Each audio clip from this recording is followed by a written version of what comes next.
Mathematics में exercise 10.2 solve करनी है। उसके पहले के जो एग्जाम्पल्स थे, उसके पहले जो भी हमारा इंट्रोडक्शन पार्ट बचा हुआ था, इंट्रोडक्शन पार्ट और ले करके क्वेश्चन नंबर 4 से एग्जाम्पल नंबर 4 से एग्जाम्पल नंबर 12 तक सारे के सारे लगा के हमने आपको दिखा दिए थे और मुझे लगता है आपने उन्हें समझा भी अच्छे से। आज एक्सरसाइज सॉल्व करना शुरू करेंगे, तो मैं भी देखते जाता हूँ, आप भी देखिए, क्योंकि एक्सरसाइज बहुत इजी है। इसलिए कोशिश मैं ये करूँगा कि मैं आपको केवल हिंट देता चला जाऊँगा। कैलकुलेशन का जो पार्ट है वो अगर आप कर लें तो थोड़ा सा जल्दी से हम और आगे बढ़ जाएंगे, ठीक है। पहला क्वेश्चन बहुआ देखो, लिखा हुआ है निम्नलिखित सदिशों के परिमाण का परिकलन कीजिए। पहला क्वेश्चन है हमारे सामने, वेक्टर ए, वेक्टर बी और वेक्टर सी की वैल्यू दी गई है। वेक्टर ए है i प्लस जे प्लस के, वेक्टर बी है 2i minus 7j minus 3k, 2i minus 7j minus 3k, और वेक्टर सी है बेटा 1 upon under root 3 i cap plus 1 upon under root 3 j cap minus 1 upon under root 3 k cap. Question में बोला गया परिमाण का परिकलन कीजिए। परिमाण मतलब मॉड्यूलस उसका निकालना है, आपको मापांक निकालना है। मापांक का क्या तरीका होता है, किसी भी वेक्टर का मापांक निकालने के लिए उसके जितने भी स्केलर कंपोनेंट्स हैं, जितने अदिश घटक होते हैं, उनके वर्गों का योग करिए और उसका वर्गमूल ले लीजिए। तो मैं किसी एक का कर दे रहा हूं, बाकी दो आप करेंगे जाकर के। किसका कर दूं आप बता दीजिए। सी का कर दें, जैसा आप बताओ। बी का कर दें, चलो अच्छा देखो, modulus of vector B is equal to under root i का गुणांक क्या है 2, 2 का स्क्वायर कर दीजिए 4, जे का गुणांक है -7, -7 का स्क्वायर करेंगे प्लस 49, के का कोएफिशिएंट -3 है, स्क्वायर करेंगे प्लस 9 आ जाएगा। इसको जोड़िए, 49 और 4 53, 53 और 9 कितने हो गए 62, ठीक है ना। 9 9 18 4 22, ऐसे लगे 2 4 2 6। अब 62 का वर्गमूल होके कुछ बाहर तो आ नहीं सकता, बस यही हमारा आंसर आ जाएगा। समझ आया। इसी तरीके से आपको ए का मापांक निकालना है, इसी तरीके से आपको वेक्टर सी का मापांक निकालना है। बाकी का काम आपको करना है, नहीं आने पर आप हमें बताएंगे। समान परिमाण वाले दो विभिन्न सदिश लिखिए। देखिए कैसे बउआ लिखने हैं, समान परिमाण होना चाहिए, सदिश अलग अलग होने चाहिए। समान परिमाण के दो विभिन्न सदिश लिखने हैं। चलिए बड़ा आसान है। एक वेक्टर मैंने लिखा, कुछ भी लिख दो यार, कुछ भी, 2i cap minus 3j cap plus 4k cap. एक दूसरा वेक्टर हम लिख देंगे जिसको वैल्यू आएगी -3i cap plus 4j cap minus 2k cap. देखो कैसे वेक्टर लिखने थे, परिमाण समान हो पर सदिश अलग अलग हो। इसका परिमाण निकालिए। देखो परिमाण किससे डिसाइड होता है किसी वेक्टर का, उसके जो अदिश घटक होते हैं, जो स्केलर कंपोनेंट्स होते हैं। तो दोनों वेक्टर में परिमाण समान रखना था, इसका मतलब दोनों वेक्टर के स्केलर कंपोनेंट्स मत बदलना आप। हाँ आई जे के से थोड़ा इधर उधर कर सकते हो, बाकी स्केलर कंपोनेंट अगर इसमें 2 3 4 यूज हो रहे हैं, 2 - 3 4, तो 2 3 4 ही इसमें यूज करिएगा। निशान से कोई फर्क नहीं पड़ेगा उसको, क्यों, क्योंकि मोड निकालते समय वर्ग किया जाता है। तो ये दो सदिश ऐसे हैं जिनका आप मापांक निकाल के देखोगे ना, सेम वैल्यू आएगी, पर वेक्टर अलग अलग हैं। आप चेक करिए दोनों को। समझ में आ रहा है कुछ मैं क्या बताना चाहता हूं। परिमाण किससे डिसाइड होता है, वेक्टर के स्केलर कंपोनेंट्स से। तो स्केलर कंपोनेंट आप मत बदलिएगा। अगर 2 3 4 यहां यूज कर रहे हैं तो 2 3 4 ही दूसरे वेक्टर में, दूसरे में भी यूज कर लीजिए आप। निशान कुछ भी यूज करिए, निशान से कोई इफेक्ट नहीं आएगा क्योंकि स्क्वायर होना ही है उनका, ठीक है ना। बाकी उलट पलट के कुछ भी कर दीजिए उसको। ये सेकंड क्वेश्चन हो गया। समान दिशा वाले दो विभिन्न सदिश लिखिए। ऐसा सदिश लिखिए जो समान दिशा में हो और सदिश लेकिन अलग अलग होने चाहिए। थर्ड, कुछ भी लिख दो। समान दिशा वाले, चलिए मैं लिखता हूं आई cap plus J cap minus के कैप। लास्ट क्लास में आपको एक चीज बताई गई थी, कंडीशन ऑफ कोलिनियरिटी, संरेख होने की शर्त। संरेख होने की शर्तों में दो शर्तें थी। एक तो थी कि उल्टे वेक्टर भी आ सकते हैं संरेख में, एक ऐसे वेक्टर भी आ सकते हैं। तो निशान मतलब उनकी दिशा समान रहनी चाहिए, दिशा समान रहनी चाहिए, मतलब आगे का निशान नहीं बदलना चाहिए उनका। परिमाण अलग अलग हो जाए, उनमें गुणांक कोई भी लग जाए, पर उनके आई जे के निशान नहीं बदलने चाहिए।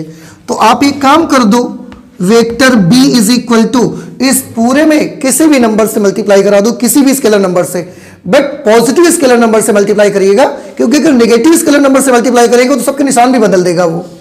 हमको उसी दिशा का वेक्टर चाहिए, तो हमें निशान बदलना नहीं है, उनका निशान वही रखना है। मैग्नीट्यूड कुछ भी हो जाए हमसे, उससे फर्क नहीं पड़ता हमको। किससे करवा दे मल्टीप्लाई? 2 से करवा दे, 5 से करवा दो यार। 5 आई कैप प्लस 5 जे कैप माइनस 5 के कैप। ये दोनों ही सदिश ऐसे हैं जिनके परिमाण भले ही अलग अलग हो पर दिशा दोनों की समान है। ठीक है ना? आप 5 कॉमन लेके देखिए, सेम वेक्टर यही मिल जाएगा आपको।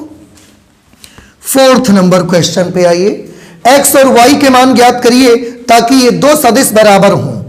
एक सदिश हमको दिया गया है 2i cap plus 3j cap, और दूसरा सदिश वेक्टर b दिया गया है xi cap plus yj cap. कह रहे हैं x और y का मान निकालिए ताकि दोनों सदिश आपस में बराबर हों। बताइए, दो सदिश अगर आपस में बराबर है तो उसके लिए शर्त क्या होनी चाहिए?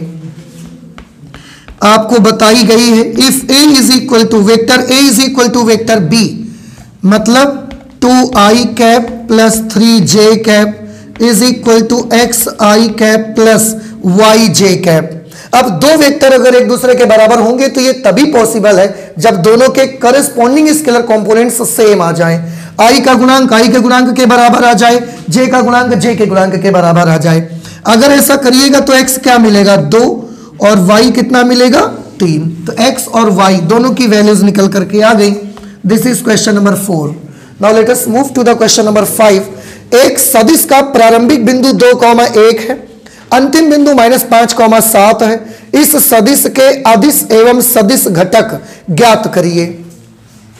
देखिए, ये 2 डायमेंशनल का ही दिया गया है, इसलिए हम 2 डायमेंशन का ही बना लेंगे, x और y। एक पॉइंट है 2, -1, 2, सॉरी -1 नहीं है, 2,1 है। तो 1, 2, 2,1, एक तो ये पॉइंट है। दूसरा -5,7 है। -5,7 सेकेंड क्वाड्रेंट में कहीं पड़ेगा, चलो मान लिया यहां पड़ेगा। ये पॉइंट है -5,7 और ये वाला पॉइंट है 2,1। कह रहे एक सदिश का प्रारंभिक बिंदु 2,1 पर है, अंतिम बिंदु -5,7 पर है। अब आपको समझ में आ गया कि वेक्टर ऐसा होगा। ये प्रारंभिक बिंदु है, इनिशियल पॉइंट है, और ये अंतिम बिंदु एक टर्मिनल पॉइंट है। अगर हम इसका कुछ नाम रख दें a और इस पॉइंट का नाम रख दें b, तो उन्होंने बोला है इस सदिश के अदिश और सदिश घटक ज्ञात करिए। एक बार कसम से ये सदिश का मान पता लग जाए ना, फिर तो हम अदिश और सदिश सब घटक निकाल सकते हैं। हमको एक्चुअली पता क्या लगाना है? एक्चुअली हमको ए बी पता लगाना है, because A is the initial point of the vector while B is the terminal point of the vector. तो ए बी कैसे पता लगाएंगे, पिछली क्लास में डिस्कस करके आपको बताया गया। क्या आपको याद है? बता सकते हैं। पहले बी का पोजीशन वेक्टर लिखेंगे, माइनस फिर ए का पोजीशन वेक्टर लिखेंगे। बी का पोजीशन वेक्टर कैसे निकालिएगा आप?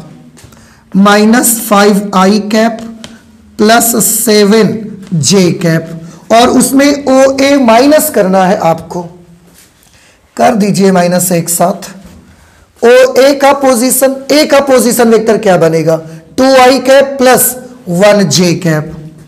तो 2i cap minus j cap. क्यों? इसका बनेगा 2i cap plus 1j cap, पर बाहर माइनस है तो अंदर का निशान भी बदल जाएगा। अब -5i cap minus 2i cap ये हो गए माइनस के 7i कैप, और 7j cap minus j cap ये क्या बन गया 6j कैप, ठीक है, प्लस का 6j कैप। अब इन्होंने ना अदिश घटक पूछे हैं, तो अदिश घटक क्या बनेंगे, अदिश घटक -7 and 6। उसके बाद आपको पता लगाने हैं सदिश घटक, तो सदिश घटक होंगे -7i कैप और 6j कैप, ये सदिश घटक आ जाएंगे इसके। नहीं समझ में आई बात आपको? इस तरीके से इसे सॉल्व किया जाएगा। आप ये सोच सकते हैं कि i और j ही क्यों ले रहे हैं, जब दो ही लेने हैं तो i और k क्यों नहीं ले लेते? सोच रहे हैं कि नहीं सोच रहे हैं? नहीं सोच रहे हैं तो कोई बात नहीं, अगर सोच ही नहीं रहे तो फिर ठीक ही है। लेकिन अगर आपको ऐसा लग रहा है कि जब दो ही लेने हैं तो i और j क्यों लिया जा रहा है, i और k ले लीजिए, j और k ले लीजिए, ऐसा क्यों नहीं कर रहे हैं आप? आपको समझ में आ गया होगा, क्योंकि i x अक्ष की दिशा में इकाई सदिश कौन होता है, i कैप, और y अक्ष की दिशा में इकाई सदिश j कैप। z अक्ष है नहीं इसलिए k कैप भी नहीं है, ठीक है ना। ओके, नेक्स्ट आ जाइए 6 नंबर क्वेश्चन। क्वेश्चन नंबर 6, सदिश a, b और c का योगफल ज्ञात करिए। अरे भाई, 3 वेक्टर दिए हैं, तीनों का योगफल आपको मालूम करना है। तीनों के i वाले पार्ट, j वाले पार्ट, k वाले पार्ट निशान सही जोड़ दो, नहीं आ पाएगा, आ जाएगा तो ठीक है, मैं नहीं कर रहा है, आप खुद करिएगा घर में जाकर के इसे। 7 नंबर, एक वेक्टर a दिया गया है i cap plus 2j, I am sorry, i cap plus j cap plus 2k cap, ये है 7 नंबर पे। इसके अनुदिश मात्रक सदिश ज्ञात करिए। मात्रक सदिश मतलब इकाई सदिश ज्ञात करिए। इकाई सदिश कैसे ज्ञात करेंगे, vector a upon modulus of vector a, vector a की value i cap plus j cap plus 2k cap upon mod कैसे निकालेंगे, under root i j k के गुणांकों के वर्गों का योगफल, तो 1 प्लस 1 प्लस 4, 4 2 6 हो गया। अलग अलग अगर कर देंगे तो 1 upon under root 6 i cap plus 1 upon under root 6 j cap plus 2 upon under root 6 k cap. इस तरीके से ये यूनिट वेक्टर निकल करके आ जाएगा मात्रक सदिश। नेक्स्ट 8th नंबर क्वेश्चन देखिए, सदिश PQ के अनुदिश मात्रक सदिश ज्ञात करिए, जहां P और Q क्रमशः 1 2 3 और 4 5 6 हैं। पॉइंट P के कोऑर्डिनेट्स हैं 1 2 3, पॉइंट Q के कोऑर्डिनेट्स हैं 4 5 6, ठीक है ना।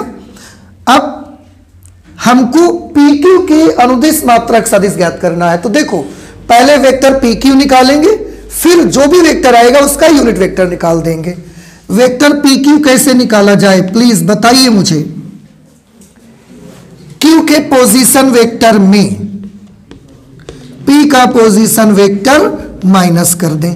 Q का पोजीशन वेक्टर, Q अगर पॉइंट ये है तो इसका पोजीशन वेक्टर क्या बनेगा, 4i cap plus 5j cap plus 6k cap, 4i cap plus 5j cap plus 6k cap. P का पोजीशन वेक्टर बनेगा i cap plus 2j cap plus 3k cap, but क्योंकि पहले माइनस है तो सारे निशान बदल जाएंगे, तो यह जाएगा i cap minus 2j cap minus 3k cap, क्या मिलेगा 4i minus i, 3i cap, 5j minus 2j, 3j cap, 6k minus 3k, 3k cap. अब इसके अनुदिश हमें मात्रक सदिश पता लगाना है। मात्रक सदिश मतलब इकाई सदिश।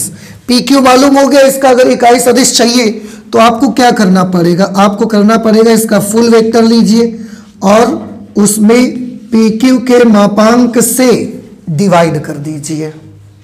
नहीं समझ में आई बात आपको?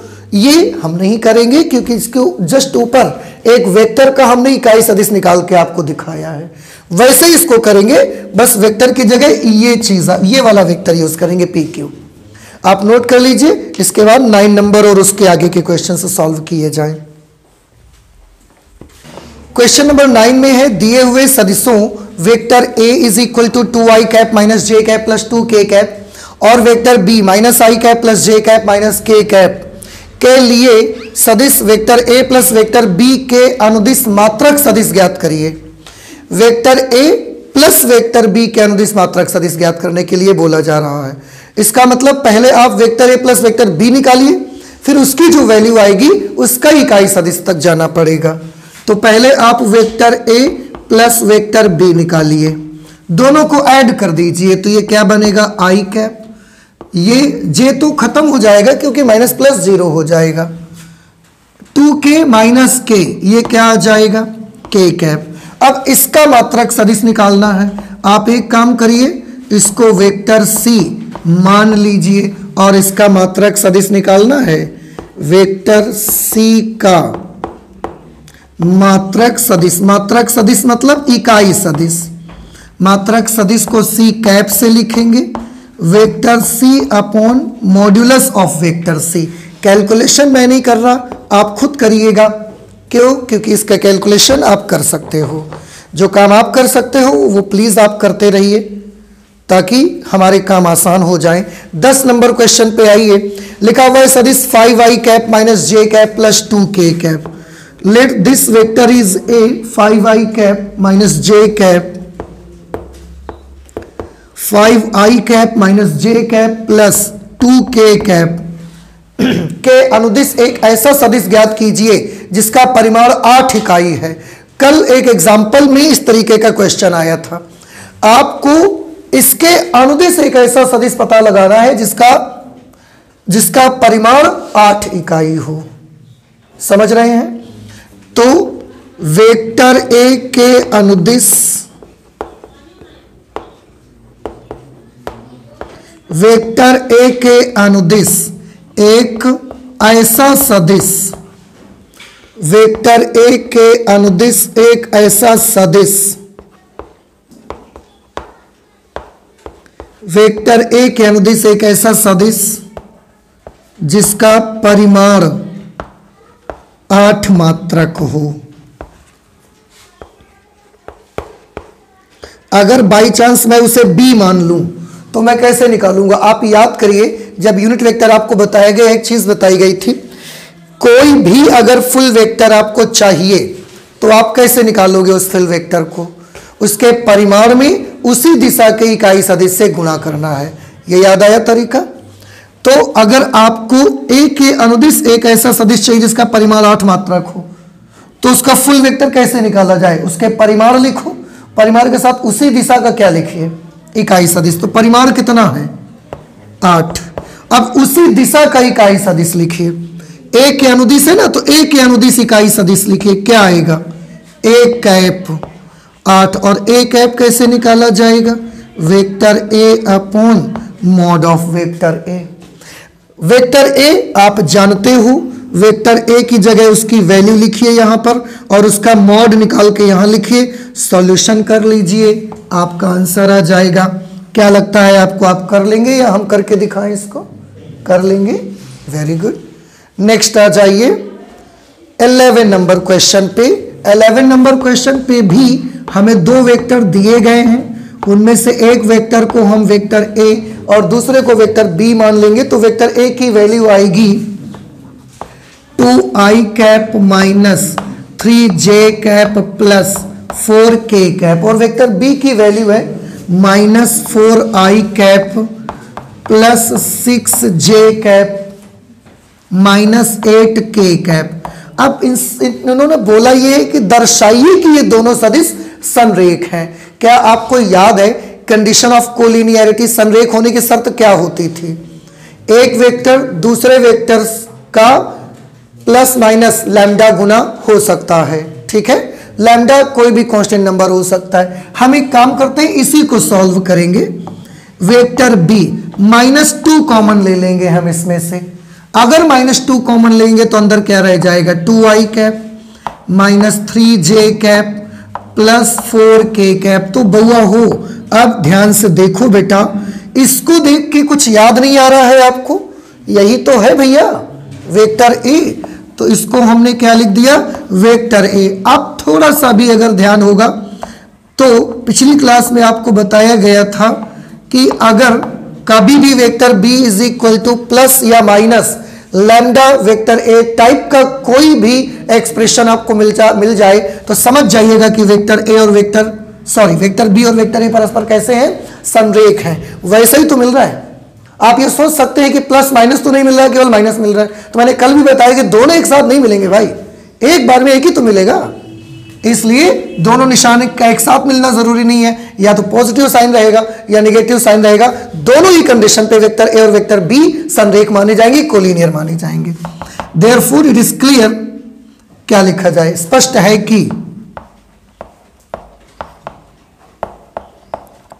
है कि सदिश ए व सदिश बी दोनों ही कैसे हैं भैया?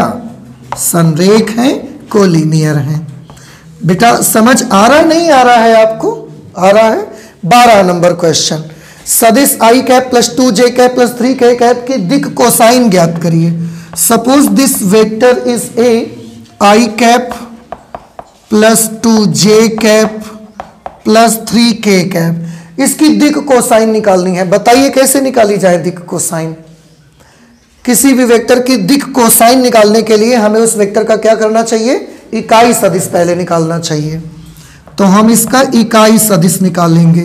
Vector A upon modulus of vector A I cap plus 2j cap plus 3k cap. Modulus निकालिए अंडर रूट आई के गुणांक का स्क्वायर प्लस जे के गुणांक का स्क्वायर प्लस के गुणांक का स्क्वायर। 9 4 13 और 1 14। समझ गए ना भैया? आप इसे अलग अलग कर दीजिए। तो 1 upon under root 14 I cap plus 2 upon under root 14 J cap plus 3 upon under root 14 K cap. This is the unit vector of the given vector. Now we can tell about the direction cosines of the given vector. क्या होंगे direction cosines? अगर unit vector आप बना लेते हैं तो unit vector में आई cap जे cap और के कैप के जो गुणांक आते हैं वो डायरेक्शन कोसाइंस रहते हैं। 1 upon under root 14 m is equal to 2 upon under root 14 और n is equal to 3 upon under root 14। और यही दिक अनुपात अगर पूछे जाते तो क्या करना पड़ता हमें? इस वेक्टर के दिक अनुपात पूछे जाते तो वो होते 1 2 3, सीधे वेक्टर के आई कैप जे कैप के कैप के गुणांक। और लेकिन दिक कोसाइन पूछे जाने पर पहले उसका यूनिट वेक्टर बना लीजिए और उसके बाद जब यूनिट वेक्टर बना लीजिए फिर आई कैप जे कैप के कैप के गुणांक निकालिए, जो वो आएंगे वो दिक कोसाइन कहलाएंगे दिए गए सदिश के। ये क्वेश्चन नंबर 12 हमने किया। अगले क्वेश्चन पर चलते हैं। क्वेश्चन नंबर 13th नंबर पे है, बिंदुओं ए बी को मिलाने वाले एवं ए से बी की तरफ दिष्ट सदिश की दिक कोसाइन ज्ञात करिए।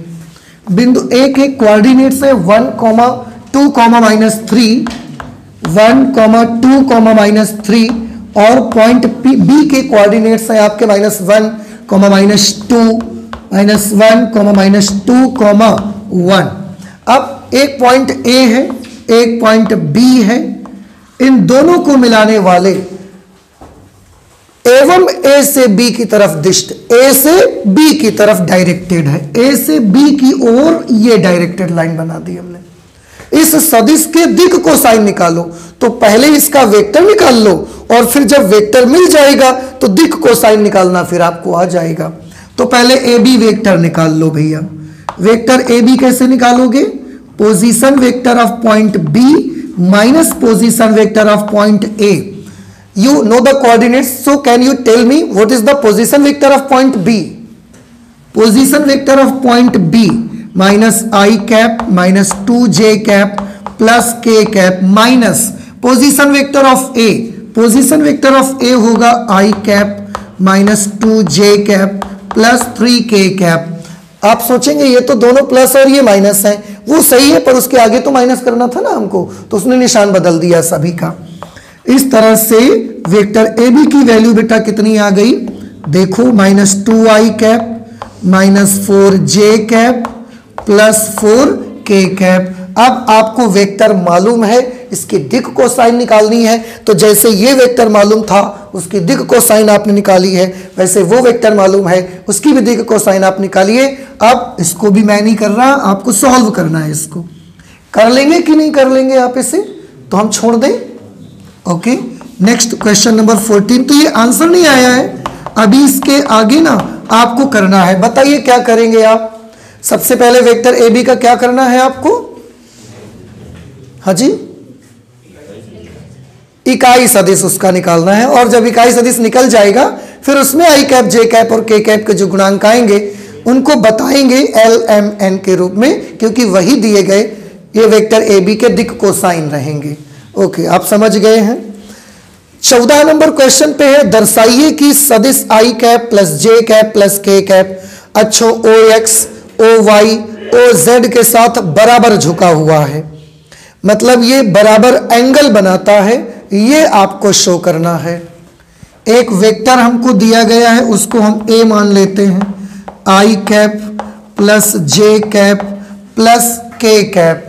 अब इन्होंने पूछा है या बोला है कि दर्शाइए कि ये जो सदिश आपको दिया जा रहा है I cap plus J cap plus K cap, ये O X O Y O Z अक्षों के साथ बराबर झुका हुआ है, अर्थात ये जो वेक्टर है वो एक्स अक्ष वाई अक्ष और जेड अक्ष के साथ ना बराबर कोण बनाता है। इस वेक्टर का जितना एंगल एक्स अक्ष के साथ बनता है उतना ही एंगल वाई अक्ष के साथ बनता है और उतना ही एंगल जेड अक्ष के साथ बनता है। ये आपको प्रूव करना है। क्या अभी तक जो आपको चीजें बताई गई हैं उनमें कुछ भी धुंधला सा आपको याद आ रहा है कि एक वेक्टर है वो एक्स अक्ष के साथ वाई अक्ष के साथ और जेड अक्ष के साथ कोई एंगल बनाता है? दिक कोसाइन पढ़ने में एक वेक्टर के लिए जिसका दिक कोसाइन पता लगाना था, उसमें हमने ये देखा कि एक्स अक्ष के साथ कितना कोण बनाता है अल्फा, वाई अक्ष के साथ बीटा और जेड अक्ष के साथ गामा। हम एक काम करेंगे, हम वही कोण निकालेंगे अल्फा बीटा गामा, और अगर alpha beta gamma same angle आ गए, सेम एंगल, तो हम मान जाएंगे कि जो दिया गया सदिश है वो एक्स अक्ष के साथ वाई अक्ष के साथ और जेड अक्ष के साथ बराबर से झुका हुआ है। अब अल्फा बीटा गामा कहां मिलेंगे? आंसर अल्फा बीटा गामा आपको मिलेंगे cos alpha cos beta cos gamma में मिलेंगे। ठीक है, तो cos gamma cos beta cos alpha कहां मिलेंगे? आंसर है एल एम एन में मिलेंगे। ठीक है, तो एल एम एन कहां मिलेंगे? आंसर है दिक कोसाइन है, यूनिट वेक्टर में मिलेंगे। तो पहले इसका यूनिट वेक्टर ले जाओ, यूनिट वेक्टर से एल एम एन मिलेंगे, एल एम एन से अल्फा बीटा गामा मिलेंगे, और फिर ये आप देख सकते हो कि वाकई में तीनों एक्सेस के साथ में बराबर एंगल बनाता है कि नहीं बनाता। समझ आया कि नहीं आया आपको? अभी हम इसको सॉल्व करने के लिए सबसे पहले इसका यूनिट वेक्टर निकालेंगे। अब ये बताइए मुझे, जल्दी से बताइए कि किसी भी वेक्टर का यूनिट वेक्टर निकाल सकते हैं कि नहीं निकाल सकते हैं? इसका निकाल लेंगे। क्या फॉर्मूला लगाइएगा? Vector A upon modulus of vector ए। अगर आप निकाल लेंगे तो मैं बता देता हूं कि कितना आ जाएगा। 1/√3 आई कैप प्लस 1/√3 जे कैप प्लस 1/√3 के कैप। आप ऐसा डायरेक्ट मत लिख दीजिएगा, आप सॉल्व करके दिखाइएगा। सुन रहे हैं हमें कि नहीं सुन रहे हैं आप? क्या कहा मैंने, बताइए। आप हल करके निकालोगे, मुझे पता है कि ये आने वाला है तो मैंने डायरेक्ट लिख दिया। हालांकि आपको भी मालूम है, पर कैलकुलेशन नाम की भी कोई चीज होती है इस दुनिया में यार, वो करना है आपको। ये ए कैप आ जाएगा। अब इससे हमको एल एम एन पता लग जाएंगे। एल की वैल्यू कितनी है बताइए? 1/√3। अगर बउआ एल की ये वैल्यू है तो एल का मान क्या होता है? Cos alpha. कॉस अल्फा की वैल्यू 1/√3 है। अगर कॉस अल्फा का मान 1/√3 तो बना रहने दो भाई, फिर इसको m इज इक्वल टू कितना है हमारे पास यहाँ? 1/√3। इस तरह से कॉस बीटा की वैल्यू कितनी आ गई? 1/√3। और इसी तरह से n की वैल्यू भी वेक्टर में देखोगे 1/√3 आएगी, मींस कॉस गामा की वैल्यू भी 1/√3 आ जाएगी। अब cos alpha cos beta cos gamma तीनों वैल्यूज बराबर हैं, इसलिए हम लिख सकते हैं cos alpha is equal to cos beta is equal to cos gamma. नहीं समझ पा रहे आप? आ रहा है ना? अच्छा, अगर अल्फा बीटा गामा के कॉस इक्वल है, कोसाइंस बराबर है, ऐसा तभी हो सकता है जब ये तीनों एंगल भी कैसे हों, इक्वल हों। अल्फा क्या चीज है? दिए गए वेक्टर का ओ एक्स के साथ बना हुआ कोण, एक्स अक्ष के साथ बना हुआ कोण। बीटा दिए गए वेक्टर का वाई अक्ष के साथ बना हुआ कोण। गामा दिए गए वेक्टर का जेड अक्ष के साथ बना हुआ कोण, और तीनों ही आपस में बराबर है। तो सिद्ध हो गया, दर्शा दिया हमने कि दिया गया vector O X O Y O Z के साथ बराबर झुका हुआ है। लास्ट में एक छोटी सी लाइन और पूरे क्वेश्चन का निचोड़। स्पष्ट है कि दिया गया सदिश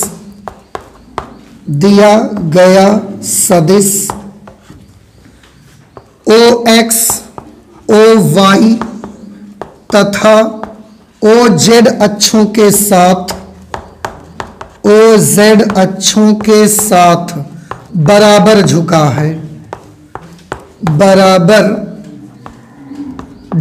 है, बउआ हो। अब बताएं ये क्वेश्चन समझ आया कि नहीं आया आपको? ओके, ये हो गया 14 नंबर क्वेश्चन। आप इसे नोट करें, फिर 15 लगाते हैं। क्यों? क्योंकि ये विभाजन से रिलेटेड है, सेक्शन फॉर्मूला यूज होगा यहां पर। आप प्लीज इसे जल्दी से नोट कर लीजिए।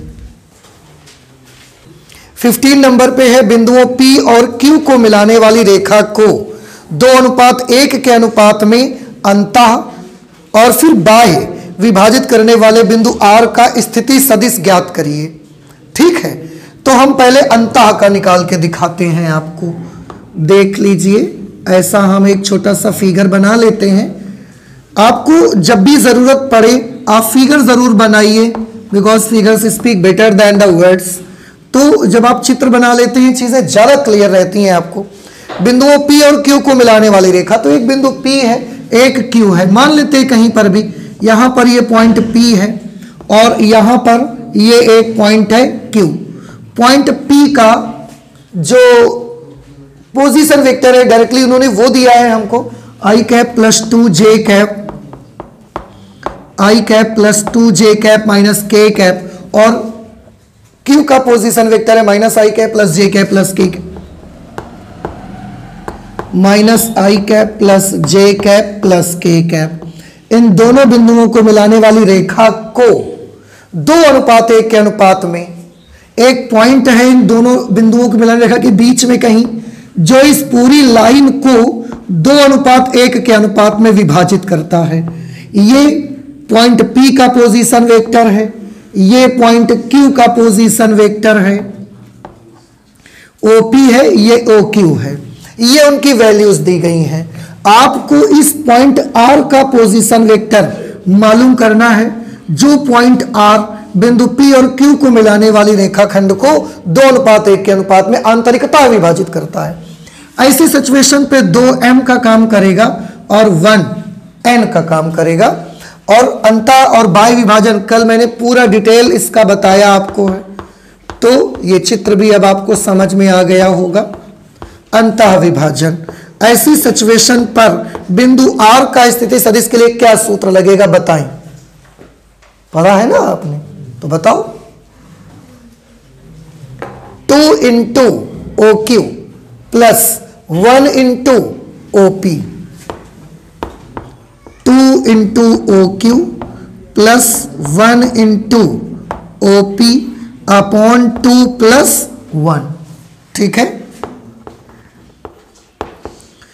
2 को OQ से मल्टीप्लाई करेंगे, OQ ये OQ है, इसमें 2 का गुणा करिए तो minus 2i cap plus 2j cap plus 2k cap plus 1 को OP से मल्टीप्लाई करेंगे, 1 से करेंगे तो यही आ जाएगा पूरा, i cap plus 2j cap minus k cap upon 2 plus 1 बउआ कितना हो गया 3, minus 2i plus i minus i cap plus 2j 4j cap 2k minus k plus k cap upon 3। ये आ गया भैया आंसर आपका। ये उस बिंदु का स्थिति सदिश आ गया है जो कि बिंदु P और Q को मिलाने वाले रेखाखंड को 2:1 के अनुपात में आंतरिकतः विभाजित करता है, इंटरनली उसको डिवाइड करता है। ठीक है, ये उसका आंसर आ गया। अब बाह्य विभाजित करने वाले बिंदु का भी चाहिए हमको, इसी का सेकंड पार्ट देखिए। फिर से हमने ये एक छोटा सा फिगर बनाया, ये x एक्सिस है, ये y है, ये z है, ये ओरिजिन पॉइंट है O, यहां पर एक पॉइंट P है, एक पॉइंट है Q, ऐसे पॉइंट P के कोऑर्डिनेट्स है i + 2j - k, i + 2j - k, और Q के कोऑर्डिनेट्स है -i + j + k। कोऑर्डिनेट्स क्या, ये सीधे पोजीशन वेक्टर ही आपको दे दिए गए हैं। ये P का पोजीशन वेक्टर है, ये Q का पोजीशन वेक्टर है। आपको एक ऐसे पॉइंट के पोजीशन वेक्टर मालूम करने हैं जो इस रेखाखंड को 2:1 के अनुपात में विभाजित करे, लेकिन बाह्यता, तो वो पॉइंट इस लाइन के बाहर कहीं पर होना चाहिए। इस लाइन के बाहर वो पॉइंट यहां कहीं पर मान लेते हैं R, और इसका पोजीशन वेक्टर हमको मालूम करना है, R का पोजीशन वेक्टर। ये है P से R तक 2:1 के अनुपात में है, तो वो 2 और 1 कहां पर है? ये P से R तक टोटल 2 है और Q से R तक 1 है। ये पूरा P से R तक 2 है और ये Q से R तक का जो वैल्यू है ये 1 है। ठीक है, अब ये कौन सा विभाजन हो रहा है? बाह्य विभाजन। ऐसी सिचुएशन पे OR के लिए क्या फॉर्मूला यूज होगा बताइए? बड़ा 2 है यहां पर, तो 2 × OQ -1 × OP, इसमें माइनस आ जाएगा। 2 × OQ -1 × OP अपॉन 2 - 1। OQ में 2 से मल्टीप्लाई करिए, ये OQ है, इसमें 2 का गुणा करिए, तो यह आ जाएगा -2i cap + 2j cap + 2k cap -1 OP। 1 का गुणा करके माइनस का करना है तो सारे निशान बदल जाएंगे, -i cap -2j cap + k cap upon 2 - 1 करेंगे तो 1 आएगा, -2i -i मिलके -3i cap + 2j cap -2j cap cancel हो गया, +2k + k मिल करके 3k हो गया, और अपॉन में 1 है तो उससे कोई फर्क नहीं पड़ेगा, डिवाइड करने से वही चीज आ जाएगी। ये अंतःविभाजन वाले, अंतःविभाजित करने वाले बिंदु का स्थिति सदिश आ गया, ये बाह्य विभाजन करने वाले बिंदु का स्थिति सदिश आ गया, और मुझे लगता है आपको समझ में भी आ गया। ठीक है, नेक्स्ट आ जाते हैं क्वेश्चन नंबर 16। 16 नंबर पे है, दो बिंदुओं P 2, 3, 4 और Q 4, 1 - 2 को मिलाने वाले सदिश का मध्य बिंदु ज्ञात करिए। देखिए यहां पर भी एक छोटा सा फिगर समझने के लिए, x, y और ये z, कहीं पर भी मान लीजिए 2 पॉइंट्स, एक पॉइंट P है, एक पॉइंट Q है। पॉइंट P के जो कोऑर्डिनेट्स दिए गए हैं 2, 3, 4 हैं, 2, 3, 4 हैं। पॉइंट Q के कोऑर्डिनेट्स हैं 4, 1 - 2, 4, 1 - 2। O से अगर मिलाएंगे तो ये P का पोजीशन वेक्टर है, ये Q का पोजीशन वेक्टर है। आपको इस रेखाखंड के मध्य बिंदु का स्थिति सदिश पता लगाना है। सपोज ये R इसका मध्य बिंदु है, माना R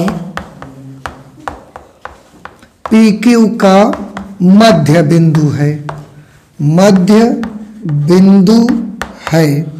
हमको इसी R का पोजीशन वेक्टर मालूम करना है, OR मालूम करना है।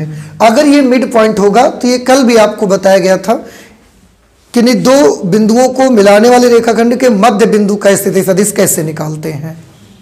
उसके लिए अगर ये मध्य बिंदु है तो ये भी 1 और ये भी 1, दोनों का रेशियो 1:1 कहा जाएगा।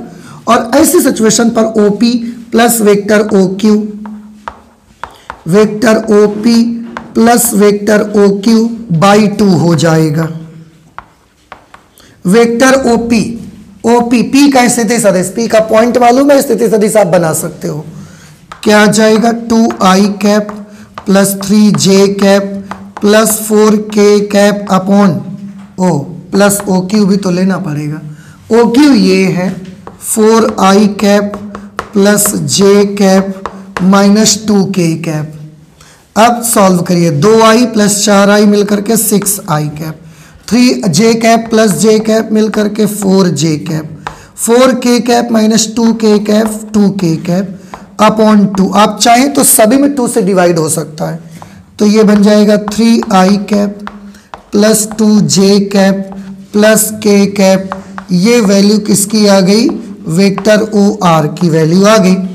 दो बिंदु आपको दिए गए थे, उन दोनों बिंदुओं को मिलाने वाले रेखाखंड के मध्य बिंदु का स्थिति सदिश आपको मिल चुका है, 3i cap plus 2j cap plus k cap. ठीक है, 17 नंबर क्वेश्चन पे लिखा हुआ है, दर्शाइए कि बिंदु A, B और C जिनके स्थिति सदिश ये दिए गए हैं एक समकोण त्रिभुज के शीर्षों का निर्माण करते हैं। तो ऐसा एक क्वेश्चन कल भी हमने आपको सॉल्व करके दिखाया है।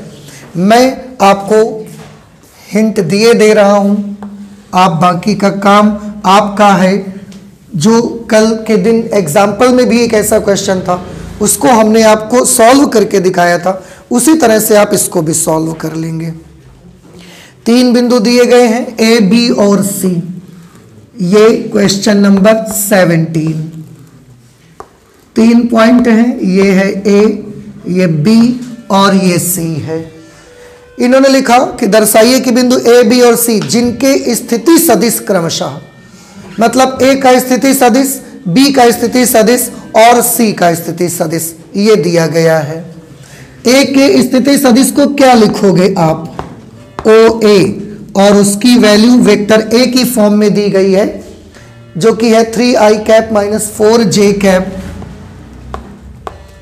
3i cap minus 4j cap minus 4k cap. थोड़ा सा और जगह ले लेते हैं जरा,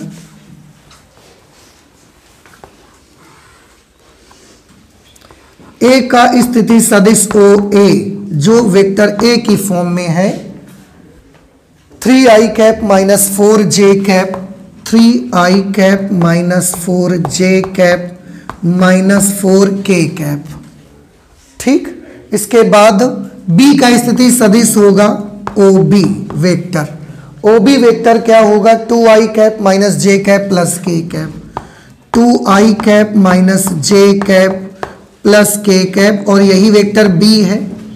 बिंदु C का स्थिति सदिश OC वेक्टर, जो वेक्टर C की फॉर्म में आपको दिया गया है, i cap minus 3j cap, i cap minus 3j cap minus 5k cap. बउआ हो, देखिए ये एक त्रिभुज के तीनों शीर्षों के स्थिति सदिश आपको दिए गए हैं, OA, OB और OC। आपको ये प्रूव करके दिखाना है, दर्शाना है कि ये जो जिन 3 बिंदुओं के स्थिति सदिश दिए गए हैं, उन 3 बिंदुओं को मिलाने से एक समकोण त्रिभुज बनता है। ये आपको सिद्ध करना है। सेम ऐसा ही बिल्कुल क्वेश्चन एक एग्जाम्पल में आया था, मुझे एग्जाम्पल का नंबर नहीं याद है, आप देख सकते हैं। तो उसको मैंने पूरी डिटेल में सॉल्व करके दिखाया है, आप पुराने वीडियो से हेल्प ले सकते हैं। ठीक है, जो पिछली क्लास में आपको बताया गया था। क्या करना है मैं बता देता हूं, ऐसे ही हेल्प वहां से ले लीजिएगा। एक बार मैं भी बता देता हूं आपको, कोई भी त्रिभुज समकोण त्रिभुज है कि नहीं है, या तो हम उसके एंगल्स देखकर पता लगा सकते हैं, और या तो हम उसकी भुजाएं देखकर पता लगा सकते हैं।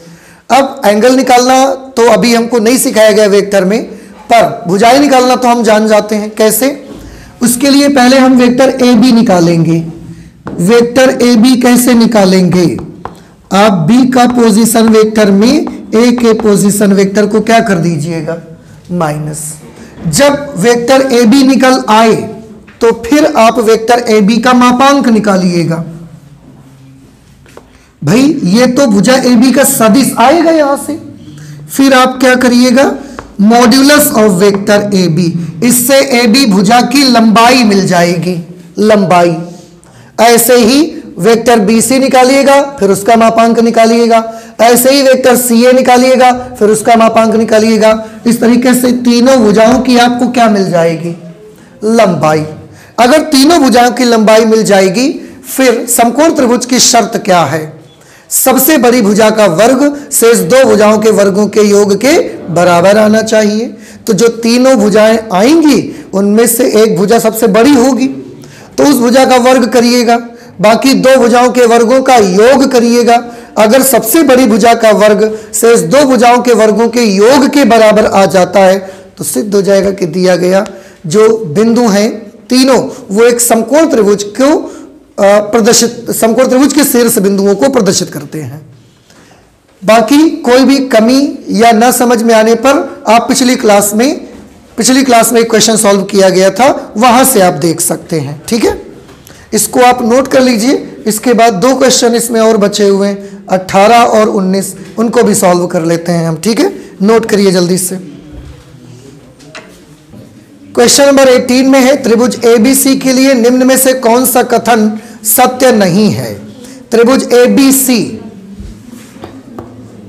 क्वेश्चन नंबर 18 पर एक ट्रायंगल बना हुआ है इस तरीके से, ऐसा, ये ए बी है, ये बी सी है और ये ए सी है।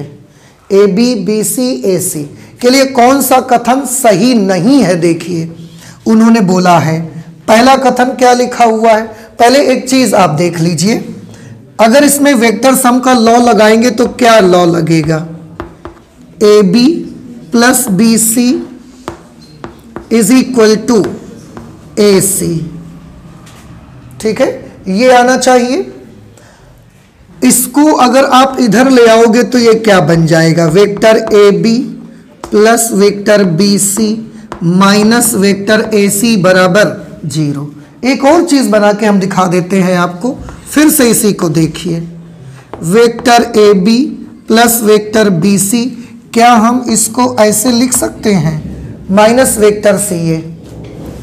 ए सी को दिशा पलट दिया हमने, सी ए कर दिया, तो माइनस लगा देंगे। अब अगर इसको इधर ले आइएगा तो ये vector A B plus vector B C plus vector C A is equal to क्या हो जाएगा, 0। अब आप चेक करिए कौन सा सही नहीं है, देखिए वो वाला निकालना है। A B plus B C plus C A बराबर 0, ये तो सही है। A B plus B C minus A C बराबर 0, A B plus B C minus A C बराबर 0, ये भी सही है। A B plus B C minus C A बराबर 0, बस यही मुझे तो कुछ गलत लग रहा है। तो कौन सा सही हो गया, अरे कितना अजीब है ना, क्या अजीब विडंबना है, जो गलत है वही सही है। भाई उन्होंने बोला ना कि सत्य नहीं है, ऐसा कथन ढूंढना है आपको, तो जो सी वाला ऑप्शन आपको मिलेगा उसमें लिखा हुआ है vector A B plus vector B C minus vector C A is equal to 0। अगर सी ए इस साइड में होगा तो प्लस निशान के साथ होगा, इसमें माइनस के साथ दिया गया है, इसलिए यही सही है। और मैंने बताया गया कि क्या कितनी अजीब विडंबना है कि जो गलत है उसी को सही करना पड़ रहा है हमको, समझ रहे हैं। ये चीज देखिए 18 के बाद 19, यदि ए और बी दो संरेख सदिश हैं तो निम्नलिखित में से कौन सा कथन सही नहीं है। फिर से एक बार सही नहीं है, ये आपको पता लगाना है। संरेख का मतलब समानुपाती, ठीक है ना, पैरेलल जिसको आप कहते हैं। तो इन्होंने पहला ऑप्शन दिया b is equal to lambda vector A, vector b is equal to lambda vector A, तो ये तो संरेख की शर्त ही है, तो संरेख है। फिर दिया है vector a is equal to plus minus vector b, ये भी संरेख की शर्त है। हमको तो जो गलत निकलेगा वो सही करना है। सी पार्ट पे है, ये भी सही है, ये भी सही है, ये भी सही है, मतलब क्वेश्चन के अकॉर्डिंग ये गलत है, क्वेश्चन के मुताबिक ये गलत है। वेक्टर ए और बी के क्रमागत घटक समानुपाती नहीं है। वेक्टर ए और वेक्टर बी के अगर क्रमागत घटक समानुपाती नहीं होंगे तो फिर यह संरेख भी नहीं होंगे। यही सही है। तो फिर डी पार्ट पढ़ लेते हैं। दोनों सदिशों ए और बी की दिशा समान है परंतु परिमाण अलग अलग है। डी पार्ट पे दिशा समान है परंतु परिमाण अलग अलग है, तो बने रहने दीजिए, संरेख तो कह सकते हैं ना उसको। पर इन्होंने बोला कौन सा सही नहीं है, तो फिर सी पार्ट ही सही नहीं रहेगा। इसमें भी क्या है, वेक्टर ए और वेक्टर बी के क्रमागत घटक समानुपाती नहीं है।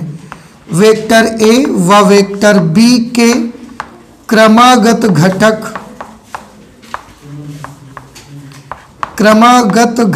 समानुपाती नहीं है। बहुओं देखो, अगर ए और बी के क्रमागत घटक समानुपाती नहीं होंगे तो ए और बी संरेख नहीं होंगे, जबकि उन्होंने बोला है कि संरेख हैं। इस तरह से हमने क्वेश्चन नंबर 19 तक सॉल्व कर लिया है भाई। 19 तक मतलब पूरी एक्सरसाइज कंप्लीट हो गई है।